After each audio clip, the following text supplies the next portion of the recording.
then started. So referrals help.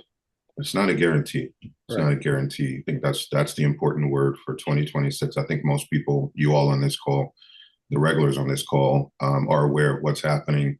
It's going to take every strategy in the two bag, the two belt. But referrals always help because they get you at least a connection and possibly some intel from the inside. But keep those expectations in check because it may not equal an interview. It may, but it may not. All right. I've got John, you've got a question, and then Aaron. Thanks, Vern. I wanted to get your take on headline in LinkedIn. And I know this is a recurring topic, but I feel like I need a refresher. So my issue, and I guess I've heard other folks say they've a similar one, is that I work cross sector. By cross sector, I mean I've worked in nonprofit and commercial and higher ed and so on.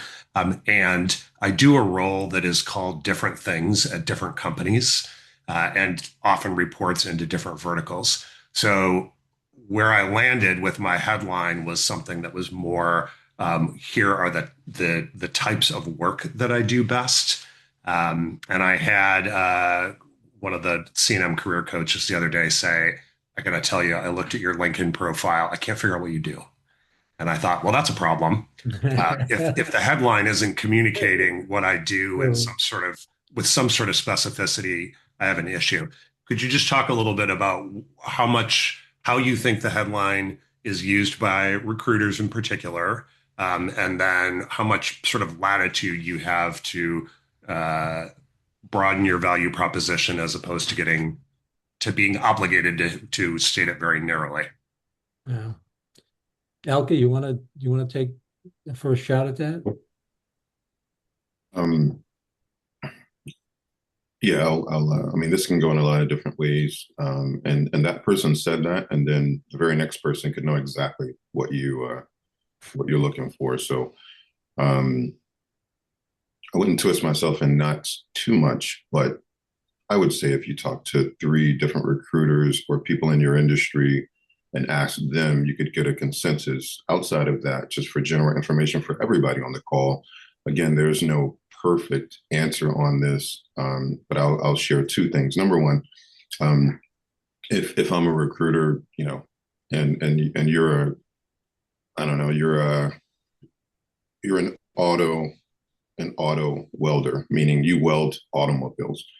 If you put that as your header and that's what you do, pretty much everybody, including me as a recruiter, and if I have a position for an auto welder, that tells me straight away, um, look at this guy, at least as one of your candidates, because he has the title, he has the direct title.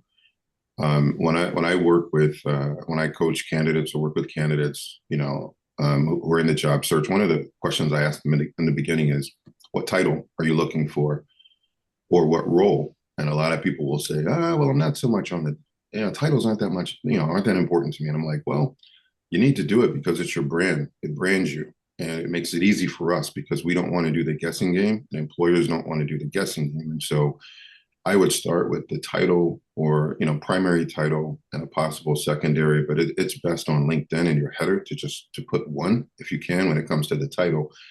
The other option is the functionalities that you do. So what you do, and that's where you can, do 20, 30, 12, 5 things. I would put the top two or three things, or one of those two or three that I do, whatever, I don't know, SaaS expert or, high-end developer or something along those lines, or any type of functionality. If you put those in your header, probably again, the numbers one, two, three, maybe most that you do, and it'll kind of at least tell them, okay, he or she has a title. So I kind of see the title area they're in, but here's functionality too that goes with it that tells me what they do within this space, or these are the top specialty areas for them. And that is that's my advice to job seekers always is clear title and a brand. Either way, that headline nowadays, it's becoming a brand on LinkedIn. So your career brand. Okay, John, sorry, just to confirm, you said title and functionality, not one or the other. So Is that right? it's your choice, but I personally would recommend um, a title or a one word, two word thing that describes either who you are or exactly what you do. But if I had a title, if I had a clear title for myself, I personally would put that because again, Shira talks about this often. We as recruiters, as we're doing a search, especially if I have a search, if I have an open search for a specific position, we move quickly because just like you in your space, you can do things with your eyes closed. We can do this with our eyes closed. So we're scrolling, boom, boom, boom. We're swiping through. When we see that title, and that's the title we're looking for, it's automatic for us. We're gonna look at you. We're gonna stop and see what you're doing. So you're almost hurting yourself by not putting that on there. That's my advice. Always has been. Put your title. It's because it's the same thing as your resume. I want to be able to look at your resume within 10 seconds and see exactly who you are and what you do. And John, remind me of, so basically what you said is you have a specific lane, but there's no particular one community that you do this work in. So what's the lane that you're in? I do strategy execution and Yeah, sometimes it's strategy planning, but helping leadership teams execute strategies. Sometimes that's in operations, sometimes it's the chief of staff, sometimes there's a strategy vertical into which it reports. yeah, Sometimes it's a fractional position, so it gets placed lots of places and gets called lots of things. yeah. Okay.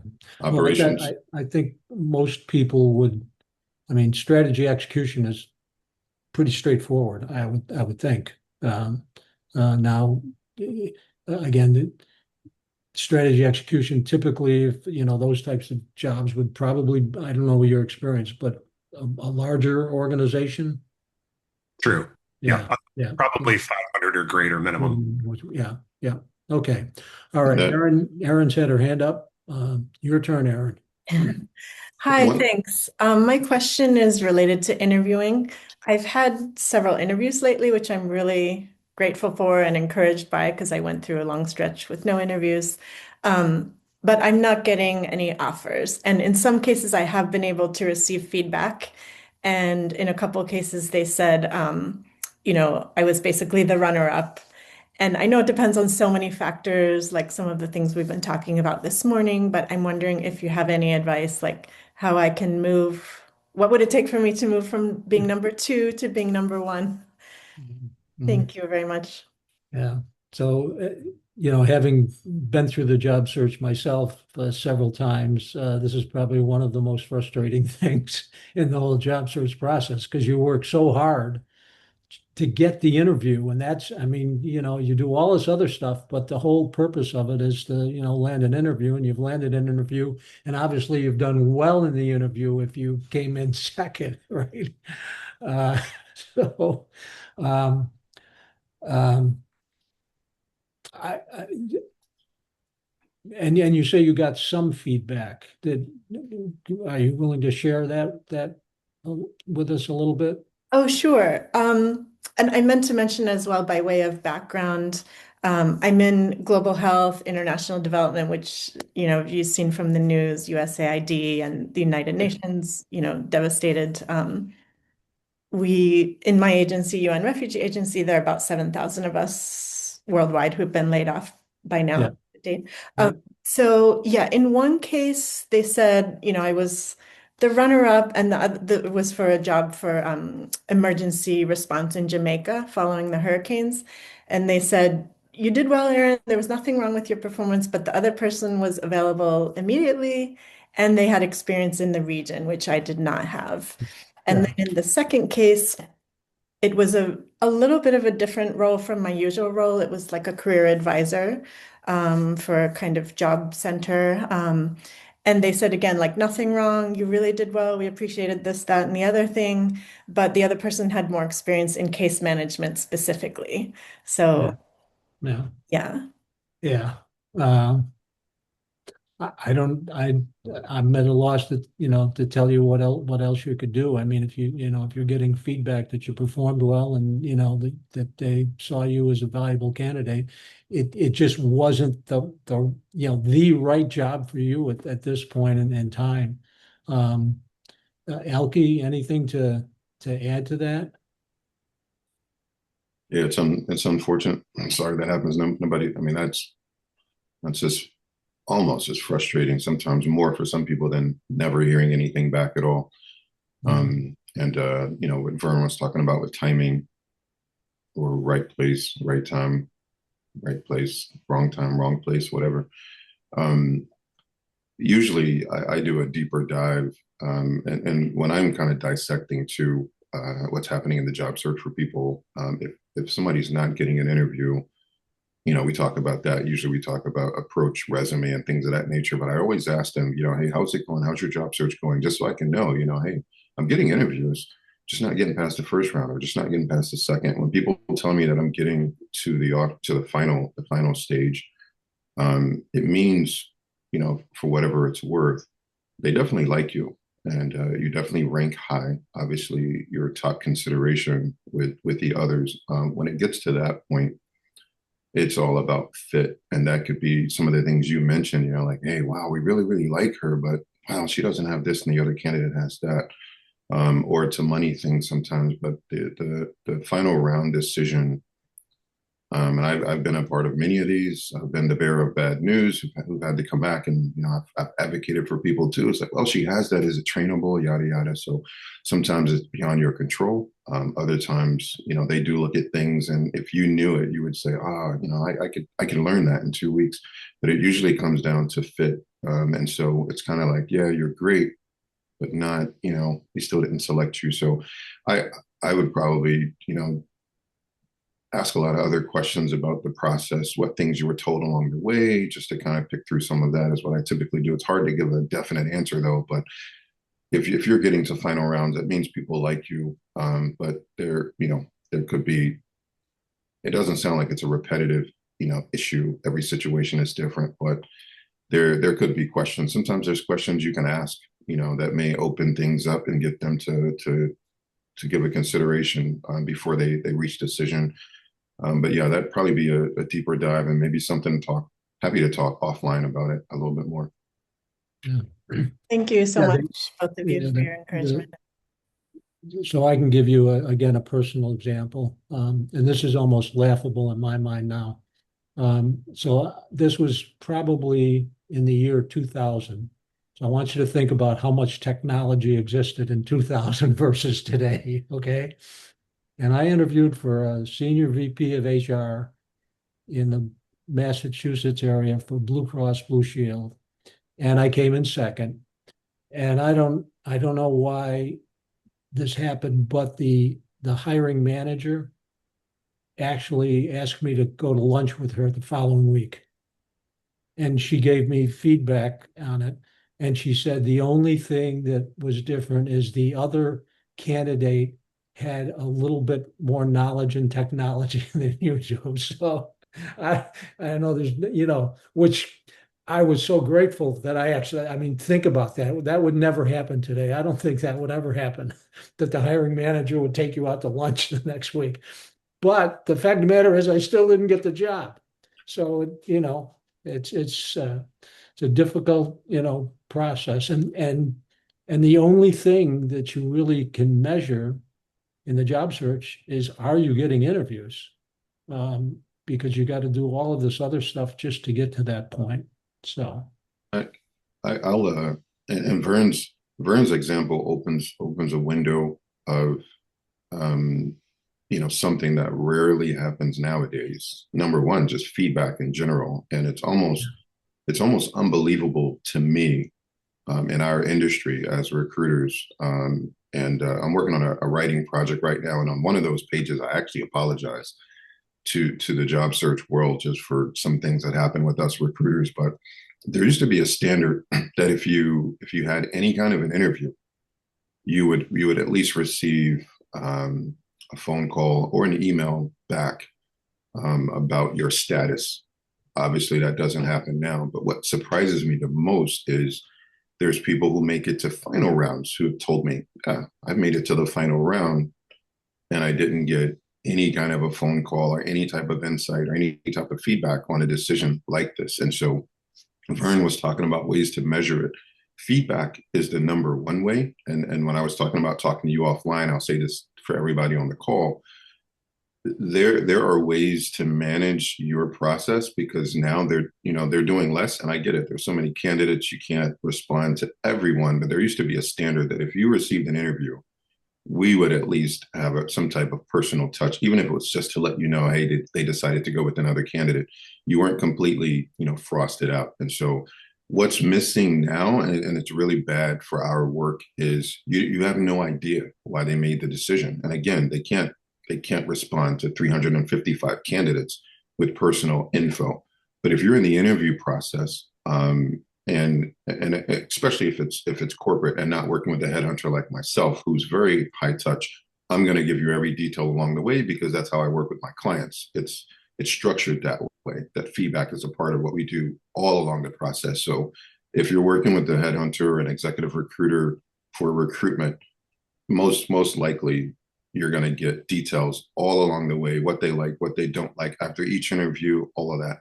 But if you're applying just with a company and working with their internal HR, it really takes either a good recruiter or a good point of contact who keeps you posted on everything that's happening, or it requires you all. I'll drop this little grain of salt if you're not doing it already.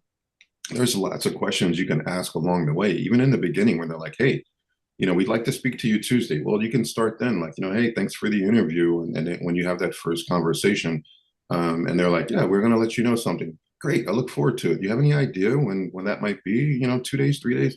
Little questions like that give you little breadcrumbs along the way. And if you develop a relationship like that, especially if it's one point of contact along the way, I would say nurture. If you're moving through the process, nurture that relationship and ask questions, one or two along the way, because chances are they may not give it to you. So you can ask, especially when they tell you things like, hey, if you have any questions, here's my number. You've got my business card. Well, that's them saying, okay, you said it. You said if I have questions, I can ask. So you can always write back the next day. Hey, looking forward to Tuesday's interview. I just want to know, do you have any idea who I'm going to be speaking with?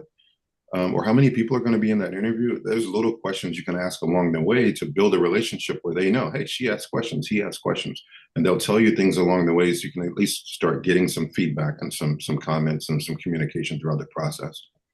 Yeah. Another way to build that relationship is if you're interviewing with someone, obviously you can probably find them on LinkedIn. And if you look at their LinkedIn profile, is there anything there that jumps out at you that you have in common with them? And so the next time you talk with them and say, yeah, I noticed on your LinkedIn profile you do X, Y, Z, and you might even start a conversation with them, and then they get to know you a little bit better.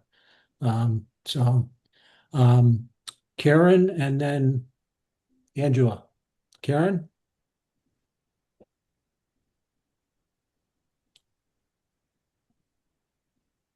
Karen, are you on mute? Seems like I am, so thank you. Okay. Thank you. I have two questions.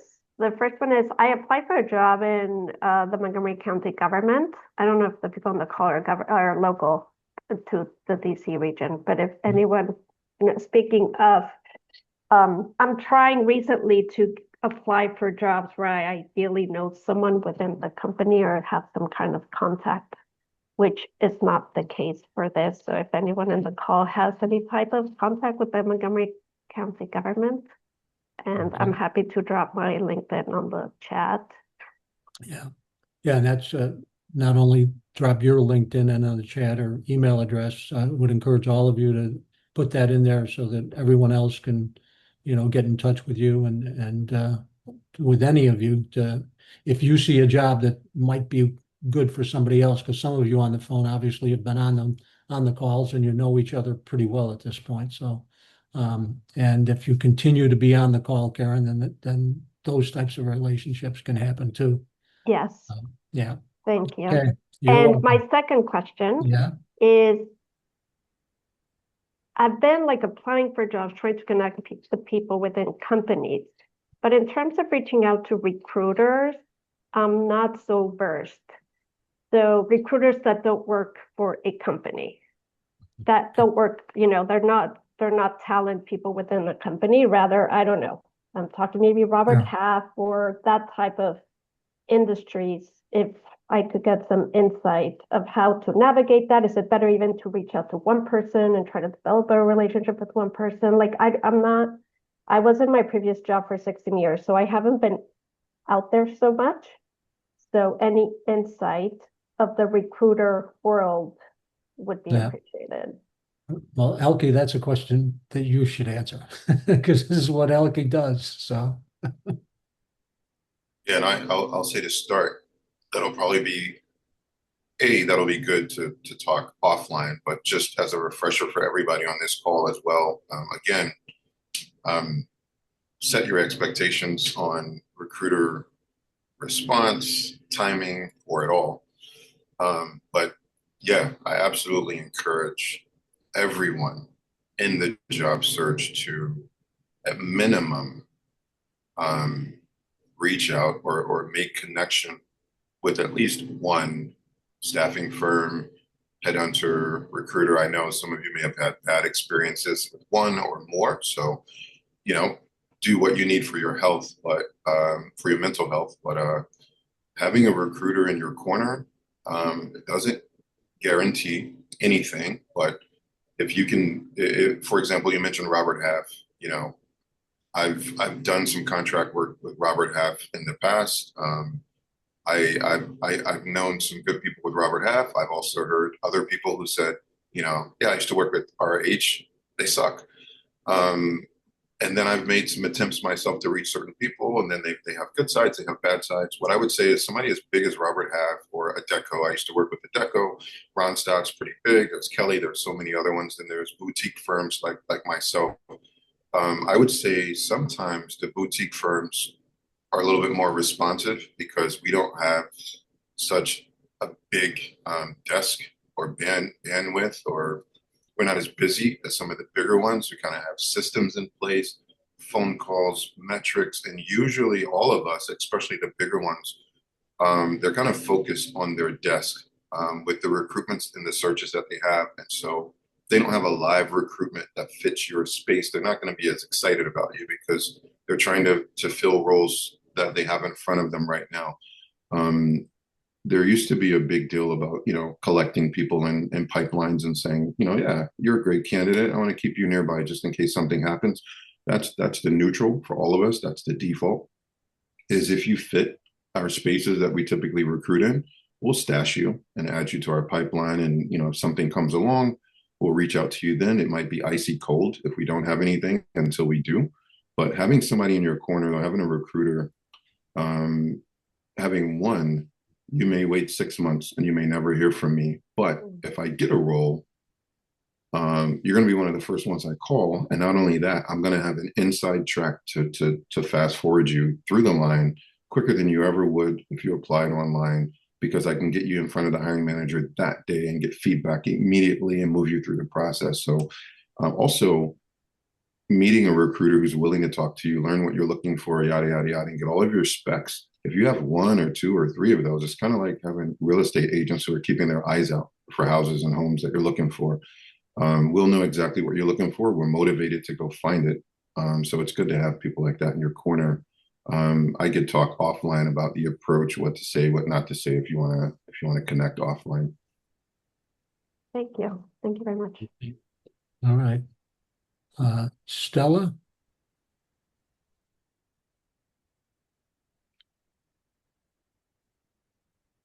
Hi. Yeah, my I have several questions. I guess first question is very general. So given last year's the impact in the HR uh function functional area, the restrictions and automations. So do you see a demand growing for a hybrid HR roles, such as for people like more with a analytic skills, HR transformations, or HR operations? Um, So where candidates may not come from a classic HR tracks, but bring in some like strong data system business, like leadership consulting experience. And that's my first question. And just to give you some background. So I have some um, many years experience and a great competencies in, in a analytics technology and process improvement. And also I have like hands-on experience running my own business, like 10 person business for 10 years alongside. So handling HR end to end. So how can this better position me if I'm interested in a role in HR today? And to a best present me to the recruiters and hiring managers. And I'm also stuck with the resume, how I can present myself. It's kind of very tricky. That's my questions. Thank you. Okay, there's a lot there to unpack. Uh, I guess the first thing I would say in terms of trying to figure out, you know, where is HR going today in today's world, one of the first things I would recommend is that if you have some other HR people in your network, start to have conversations with them. What's going Right. on? Where do you see that? If you don't have HR people in your network, I would encourage you to try to go to a local, HR. The Society for Human Resource Management has local chapters. I know there's a chapter in DC. I'd encourage you to go to that, even as a guest, introduce yourself, start to meet people, ask them that question. So what's going on in HR in your world today? And you start to gather information, data from different people, and different people are going to say different things, but you may start to see some themes or some clear direction that HR is going. And I can tell you, while I haven't been, actively involved in HR in a number of years, I still stay in touch with it, and a lot of people in my network are in HR, and it's just such a challenge in today's world with the way everything's going on for HR to, just to operate and operate effectively for whatever organization, whether it's a small organization or big organization. Um, Elke, anything to add to that? Yeah, I would I'll be my typical broken record today of yeah, we can talk offline too about some of the things I've seen, and then very quickly I'll just say, yeah, I think change management. People have navigated change management with background in that. There are a lot of new HR systems too. Anybody with experience with that and data, as you mentioned, I think those are really valuable skills right now because employers are evaluating all the numbers around their workforce from cost to hiring to budget to systems, what to cut, what to keep. Um, and I think you mentioned resume, similar to the question that was asked earlier. It's more about, yeah, how do you rebrand and remarket yourself for today and beyond workforce when it comes to HR. I have a lot of, just like Vern, since we're in the same space, I've got tons of HR folk. And when I look on LinkedIn, I get a chance to see who's still employed and how long they're still there, and others who are like, hey guys, I'm in the market. And there's a lot of HR folk, who with the change last year and all those types of things and beyond. It is a new HR landscape, but you all are very valuable right now, and it's just positioning yourself is it's key. And a lot of my friends too have moved to consulting. I know you said you did your own. There's a lot of need for consulting and guidance too, even though some people are not hiring. There's a really strong need for HR advice still in consulting. So yeah, I'm happy to talk offline about some of those things. Yeah. Yeah, the other thing that came to mind, and I know when I was in the DC area, there was at least one or two operations that were focused on um, hiring people with HR experience to contract with small organizations. In other words, small organizations that, you know, they didn't have a huge HR department. In fact, they didn't have anybody on in their small organization with HR, but they needed HR experience. They needed HR advice. They needed people to do particular HR projects. And so, as a consultant working for one of these kind of like HR expertise organizations, you could, actually work like 1 day a week with one company and 2 days a week with another company and that type of thing. Now, I don't know if those exist anymore, but that might be something else to look into. Fractional work. Fractional, yeah, yeah. Okay. Thank you. It- Okay. Is there anywhere I can find your contact info so we can connect offline? Yeah. Yeah, it's in the chat, but you got to scroll up. So Okay. it's a little ways up, yeah, in the chat. Thank Okay. you. Thank you, Ron. Yep. Angela, am I pronouncing your name right? No, it's Anuja. Okay. It's all right. It's all good. Well, a couple of things that I'm noticing, as I'm sort of progressing in my job search is that, there's so many people that are looking for jobs right now. The job market is robust now with people that are seeking whether for a profit or nonprofit. So I'm finding that I'm also competing with folks that may not have the background or experience I do, but that are out there looking for jobs. So many federal employees that have, so I'm trying to find ways where I can stand out. I redone my resume. So I think I forget who talked about, being finalists. I've also been in that position where I've been, one of two candidates and somebody else got the job. And I kind of equate looking for a job like to dating, right? It's not every person's going to be the right fit, but it's knowing that there's, somebody, the right job is out there. It's just, right now it requires a lot of time and patience, which is something that I didn't have in the beginning, but I'm learning that I need to be more patient, and because if not, it's frustrating and it could be depressing, right? Because especially depending on how long.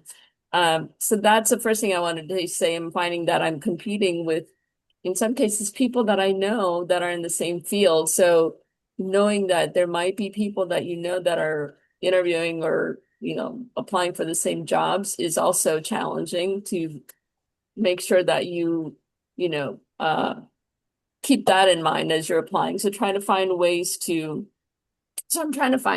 whether it's, doing new certification or continuing professional development. So I'm trying to keep my mind sort of sharp. Also AI tech, I think AI is also playing a role in companies, their hiring practices, because if they can find somebody that has, half the experience and can pay that individual, half of what they could pay you. So I think also ageism is a thing, right? Some of us that have been in the job market for a long time are experiencing that. So I've tried to remove any mention of, when I graduated or, my job experience. And Vern or, Alki, you can maybe share a little bit more, is that, I've sort of kept my resume to like just the last, 10 years, 10, 15 years at the most, because when you show more experience, then it's like, oh, this person is, aged out or something. So, just a couple of things that I'm learning to try to keep in mind as I'm, looking for my next, hopefully final opportunity. Mhm. So, Uh, it was I mean, that was everything you said is great advice, and everybody should hopefully, follow some of the same things that you're doing. Again, I'm like a broken record. The job search process is the hardest project you will ever manage in your life. And the reason is that if you were working for me and we were implementing a program, I could come to you and say, where are we at? And you could tell me. You could say, we're on budget, we're behind schedule, we need some more resources. We're going to hit the due date, or we're going to be a couple of weeks late. You could tell me when we would reach the goal of implementing whatever the program was. Job search process, the goal is really clear: get a job, right? But So- right now, none of you can tell me whether you're 1 day away from a job or 3 months away from landing a job. Yeah, and I realized that I didn't form that as a question. So I guess my question Yeah. is, Yeah, this is Jeopardy. So this is I'm Jeopardy. sorry. I'm sorry, what did you say, Alki? I said this is the Jeopardy. This is the show I Jeopardy. So know, yeah, I know. I'm so yeah. sorry.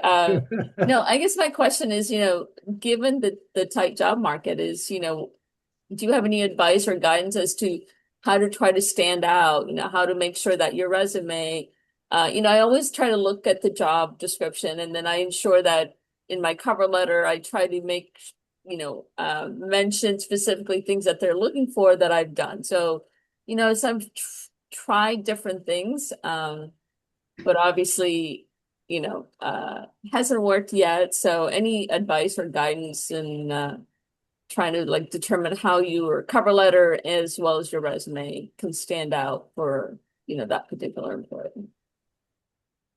Hmm. Other than, and you mentioned a number of things that you're doing that to me are, the things you should be doing, trying to, customize your experience and your skills to the job you're applying for, which is what we say to everybody here. The closer you are to a match to, the key things that are in that job description, posting or wherever the job is located, the closer your skills and experience match that, the better chances are that you're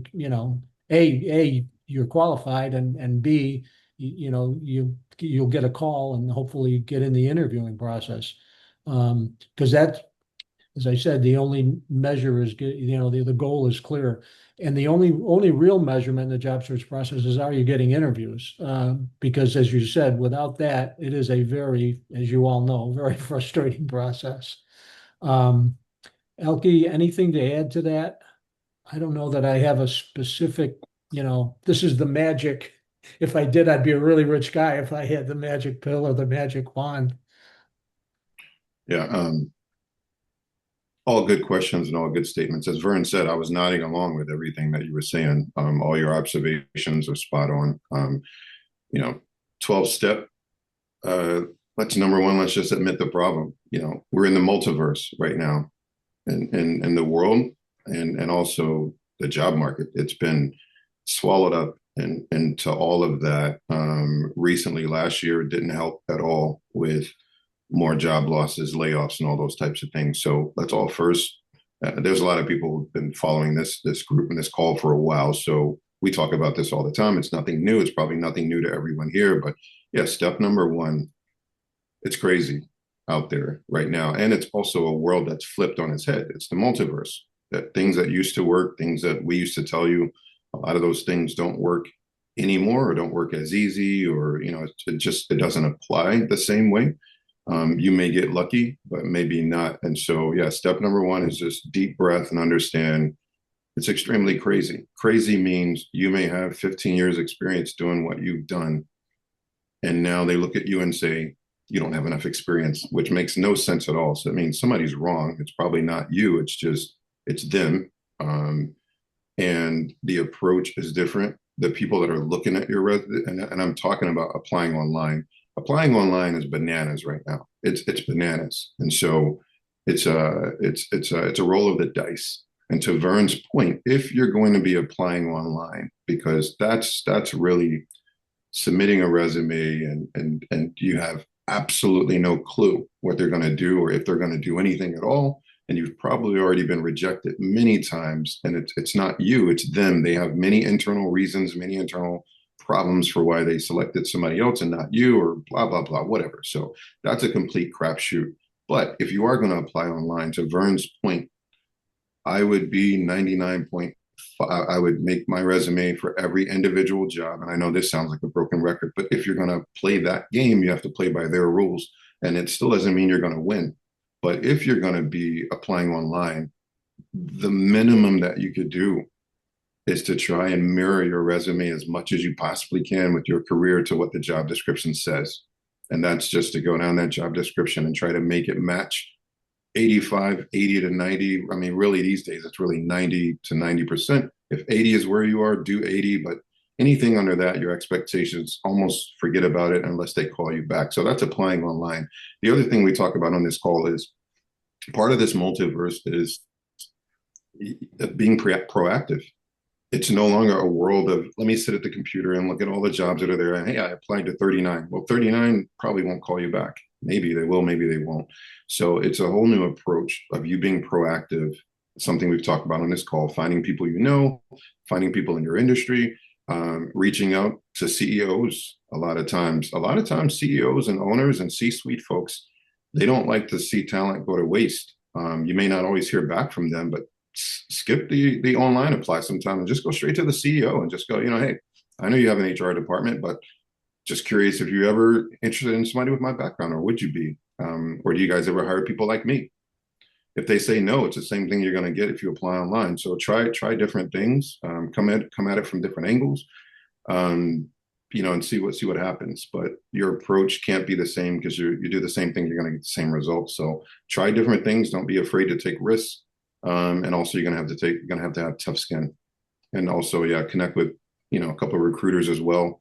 Sometimes we can just give you advice. We may not get you a job, but we can give you some advice on your approach or different things you can try. Yep. All right. Jerry, Christian, and then Karen. Jerry, you're up. Yeah, I apologize, but I actually think Karen was there before I was. Oh, okay. All right. You're Christian. Yeah, good morning, and thanks for doing all these calls with us. I just have a quick question on the ageism issue that Anuja brought up. So, I think we're all in the same boat, right? So my resume currently has my last two jobs, which which account for like 20 years of my life, and then I was talking to another recruiter, and the jobs that I had before that, I have in a section that is called like additional experience, and it's one-liners that mention my experience before that, and they add like some value to the resume. So I guess the question is, what should we do about to sort of combat that ageism problem? Like, are your two previous jobs, your previous 10 to 15 years, is that enough? What should you do about previous experience to that may or may not add value to the resume? Like what would you recommend in terms of work history on a resume? Well, I think we're pretty standard when we share or Elke or I talk about this. It's 10 to 15 years is probably about as much as you want to put on there. I guess, Christian, you'd have to look at when you say, well, I had something earlier in my career that really would help in this job. How much would it help? I mean, if it was that long ago and you think about the changes in the world in the last 15 or 20 years, is it you may believe, and you may believe correctly, that it would impact the job, but the goal here is to get the job and to get the interview. And so to answer your question about ageism, the more you put on and the further back you go, that's just telling whoever the recruiter is, whoever's looking to get the resume, well, this person's got to be at least, fill in the blank with whatever number they put in there in terms of how old you are. So it's again, the ageism thing is just one of the other aspects of the job search that is just so frustrating. And that's not to say it can't happen. And again, I'll share a personal story with you. We talk about networking all of the time on this call. And the last job I received or that I took in my career, it was the result of someone I had worked for 10 years previously. And she was doing the recruiting for a senior VP of HR job. And she called me and she said, I want to make you aware of this, and I'd like you to be one of the candidates. And I was 61 at the time. And I said to myself, first of all, I don't even know if I have enough gas left in the tank to go through this whole process. But because it was her and because of the relationship I had with her, I said to her, okay, I'll be one of the candidates, but I was honest with her. I said, I don't even know that even if I'm offered this job, I don't know that I'm going to take it. I really am, betwixt and between. Lo and behold, I got the job. And I know the sole reason I got the job was because of her ability to communicate to the hiring managers, stuff that I did when I worked for her 12 years ago. So those relationships can, make or break you in this job search. And that is one way that I think you can, if you've got somebody that can speak that strongly to the hiring manager or the CEO or whoever, that's a real plus for you in any situation. So I don't know that I have a good answer for you, Christian, other than what I've said. Elke? So starting with that is a great answer for number one, and this applies to life as well. I like to look at it this way: if you're having your company's having a party, or you're at some event that requires membership or an ID or something like that, people who know people, or who belong to the club, they're going to get invited in. If you just try and walk in off the street, either the bouncer or someone's going to put their hand on your chest or just put a hand up and go, "Hey, wait a minute, who are you? Who are you? And like, what are you doing? This is a private event, sorry." So who gets you in a lot of rooms. And I'm sure most of us on this call have been to some type of conference or event where someone is like, "Hey, Dave, have you met Lisa?"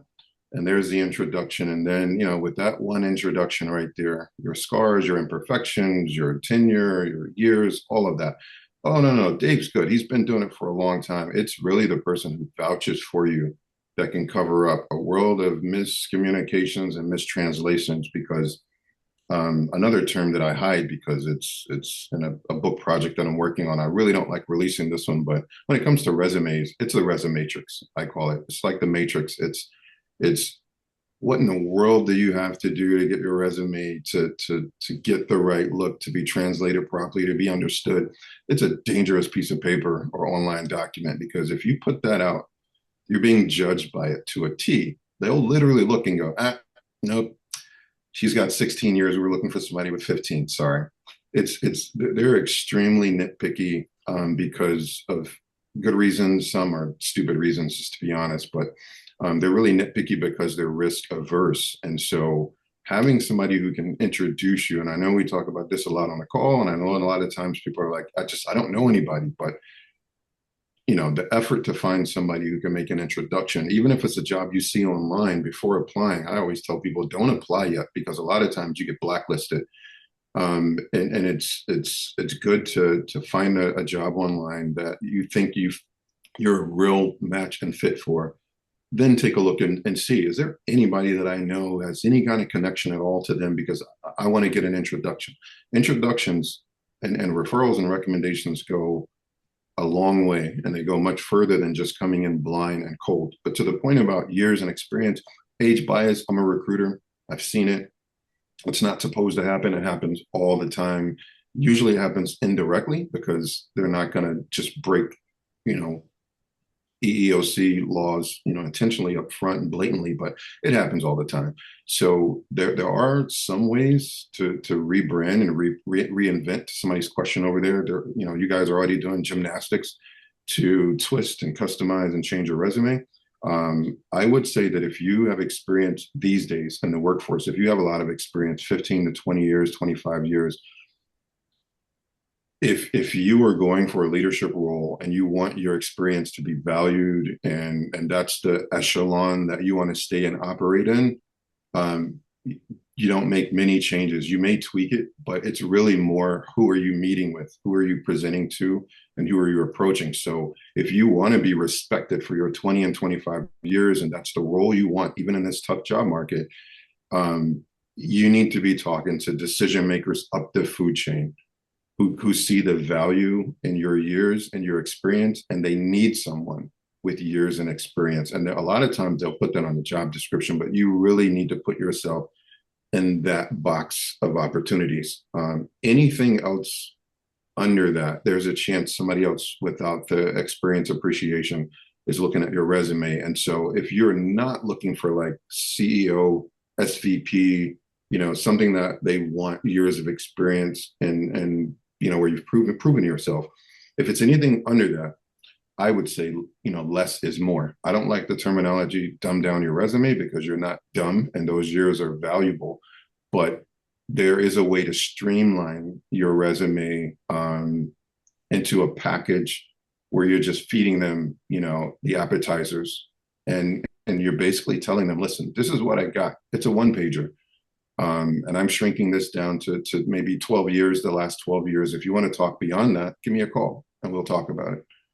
But yeah, if you throw out your 20 years today, what you used to be proud of, unfortunately now is almost a bad thing because they're thinking, they might be close to retirement, or do they know the latest technology, or are we going to have to pay them, 401k and benefits and retirement, all these things. So there's it's just really wacky out there. So. Okay. Karen, you have another question? Yes, one was just answered, which I appreciate. The second one is, what are your thoughts on the LinkedIn green banner open to work? I hear a lot of mixed input from it. Yeah, there's a lot of mixed advice, and I don't know whether it helps or it doesn't help. I really, I don't have any. Well, let's just say I don't have a good answer for that. I can see the value it on one hand, and the other hand, I can see some negatives. Elke, have you got anything more specific on that you want to say about that? Personally, I think it, and I've watched it over the last 2 or 3 years. I think it's a silly argument, but I see both sides. But I personally think it's one of those things that has gotten way out of control.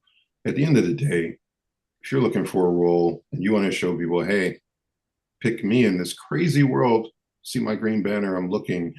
That's one way to stand out. Somebody asked a question about standing out earlier. That's one way to stand out. I mean, some people look at it as like, you're being desperate.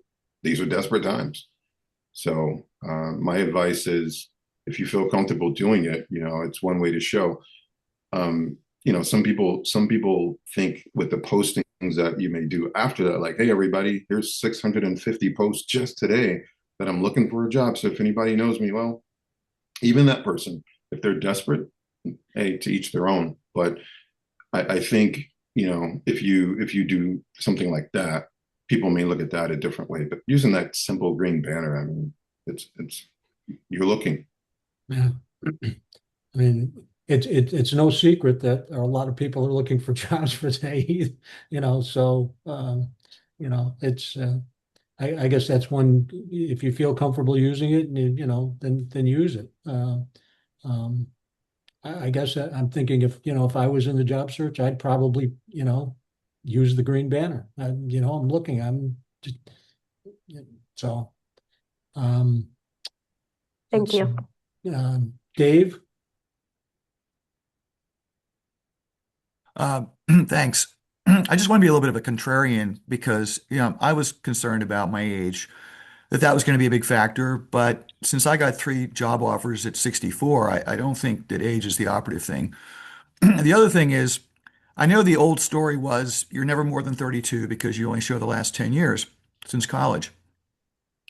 But the truth of the matter is that the bulk of my experience was from a 20-year job. So then the question is, am I supposed to lie that it was less than 20 years? That was, a question. And there are recruiters that would say, yes, you do that.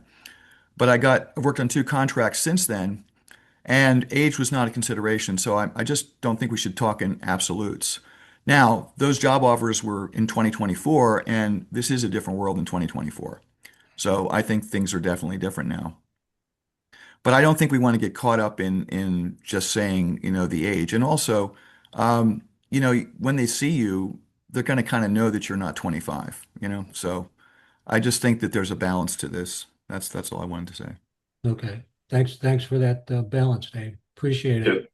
Definitely no absolutes. Also, industries are different. Every situation is different. To Dave's point, they're straight across the board. And that's why I use the term multiverse now, because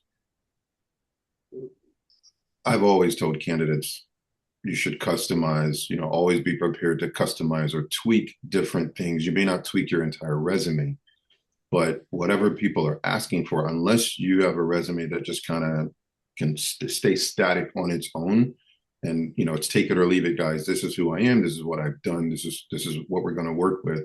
You may tweak something or just move a line or two, or you may see, oh, they asked for this. You know what? I do have that certification and it's not on my resume. Let me add it.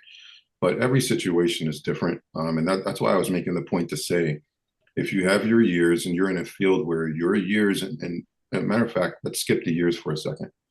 What should be on your resume? It's what's relevant to you and your career and the opportunity that you're searching for. That's what should reflect on a resume. And again, I do one pagers. I've done a lot of them in the last couple of years for people who are seasoned in the workforce. I've started helping people with a smaller version just to have on hand as almost like a business card to say, you know what, the way things are right now and the response to Vern's point, you can tell a lot by the responses that you're getting. Dave mentioned multiple offers. If you're winning with what you're putting out, that means people are seeing, liking, and understanding, what they're seeing. If you're not getting a response, if you're not getting interviews or whatever the case, and you want to change something, if you want to get different results, then you change something. So I think having a streamlined version or a one pager or something that kind of captures just with impact the strength of the work that you've done in your career, your certifications, your skill set, your background, a few of the places that you've worked over a decade or so, or maybe 12, 15 years. You can't put your entire career on 2 pages. It's impossible. You can't put it on 5 pages. It's impossible to put everything you've done over the years. So a resume is a snippet and a snapshot anyway. So depending on how you want to be viewed and branded, and also depending on the opportunities that you're seeking, that's how your resume should look. That's the you that you should put out there. Again, unless you're just like, hey, this is me. This is the work I've done. You guys come to me. This is who I am. Okay. All right. We're approaching the end of the session, but Stella and Angela, last 2 questions. Stella? No? You're good? Okay. It's a new joke, Vern. It's okay. Like a new joke, we're gonna say that. That's how I tell people to remember my name. It was actually more a comment. So a friend of mine tried this novel idea and ended up getting a job. He attended a conference for the industry that he was, looking for a position in. And he was at the airport and somebody asked him like, oh, what are you doing? The conference was in Nashville. Anyway, my friend was like, hey, I'm actually attending because I'm looking for a job. And they started talking and ended up this gentleman he was like a senior leader at a company, and he, saw his CEO at the airport and said, hey, meet so and so. And he actually ended up landing a position because he spent not only time at the airport talking to this individual, but then once he got to the conference, the individual, the employer, walked him around, introduced him to people. And so now he's been there 5 years now. So, I think in this day and age, I feel like we have to try new and different things, right?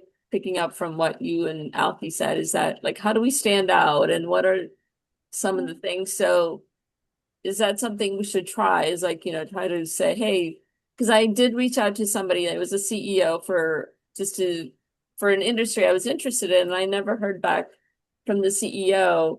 And so I don't know if I took a chance by messaging him saying, hey, I'm looking for opportunities and I'd love to work, in the field that you're in, but I didn't hear back from them. So I don't know if I should follow up again, or if I should just sort of find opportunities where he'll be there and be kind of like what my friend tried. So last question. Thank you. Well, that's let me add on to what you just said. There's actually a well-known consultant in the DC area, Alan Gregerman, who I had a relationship with when I was in DC. And Alan wrote a book, probably 10 years ago, called The Necessity of Strangers. And so my advice is, you never know who you're going to meet, who you talk to, and what can come out of it. So I'd suggest you do follow up with the CEO. It can't hurt. If you don't get a response, then, and so to your point, as you talk to people, sometimes, it's going to go nowhere and you end it as quickly as possible. But there's always the chance, as you just said in that story, this conversation in an airport led to a job. So I encourage you to, to talk to as many people as you can in the job search, and always, certainly people in your network that know you well. Who else can they introduce you to that might be able to help you in the job search? So, Monica, I'm going to give you a minute to, ask a question, and then we're going to wrap up for today. Oh, thank you. Well, I have a question that's similar to Anuja's. Hope I'm pronouncing that right. Um, I had reached out to a CEO and didn't hear back. And then this weekend, I met one of his contacts, and so I was considering, asking that person to reach out and because I would like to maybe have a virtual coffee with that person to see if he knows anybody or if, in the industry or what have you. But the person I met, I met on a volunteer activity, and so I don't know really well. And so I don't know what's appropriate. I don't want to be like stalking people, I mean, it just Yeah. Well, the person you met, you say he or she is a contact of the CEO. yeah, on Do LinkedIn. Yeah. do you do you know? I mean, when you say the word contact, I mean, we all have 500 plus contacts on Sure. LinkedIn. So if it's a contact that's like that, that's not much of a contact, all right? But if there is a strength to the relationship, oh yeah, I've worked with John for over 20 years and I worked for him here, and and he or she really knows the CEO, then it can't hurt to see if he might introduce you to the CEO or connect you to the CEO. So But but I should ask, like, how strong is that relationship first? yeah, well, I wouldn't say tell me how strong your relationship is. How well do you know John, Yeah. or whoever the Yeah. CEO Yeah. is, and just try to dig a little bit deeper to Yeah. see if it is a strong relationship, then I think you've got a good chance that he could introduce you to the CEO. Okay. Now, even with all of that, he may introduce you and you may never hear from the CEO. That's just the Right. Yeah. way it Yeah. No, goes. I know. Because then in a different But situation, you would get introduced. So yeah, yeah, it's just like, right. But it again, the necessity of strangers, it can't hurt to ask and see where that goes. So okay. thanks for all of your great questions, all of your participation. Any last words from you, Elke? Yeah, I was going to say real quick because I mentioned the CEO thing earlier, and there's a lot of different approaches to a lot of different people. Me having worked in HR and also being in the recruitment space, I go up and down the food chain on different contacts to present talent to or to ask, from CEO down, to hiring managers, hey, I see you have a position posted, yada yada. The entry point to C-suite and CEOs, they have a macro approach to business and to the workforce. They're not sitting there saying, hey, I don't know, do I have a position open in XYZ department? No. So there's a whole approach to not just C-suite, but other people. And there's a whole language that you would do as a job seeker, depending your level and your career area. There's an approach specifically to C-suite or CEOs. But again, that's more offline stuff. And happy to chat to Monica or anyone just about that approach to C-suite. There's a way to approach them when it comes to their workforce and things of that nature. Doesn't mean they're gonna, to Vern's point, doesn't mean they're gonna respond, but that's a whole different approach to a CEO than it is to like a hiring manager. Yeah. All right, everyone. Have a good couple of weeks. We'll see you on the 30th. Thank Take you. care. The weekend. Happy New Year, everyone. Thank Bye-bye. you. See you. Welcome. Thank you. Bye-bye.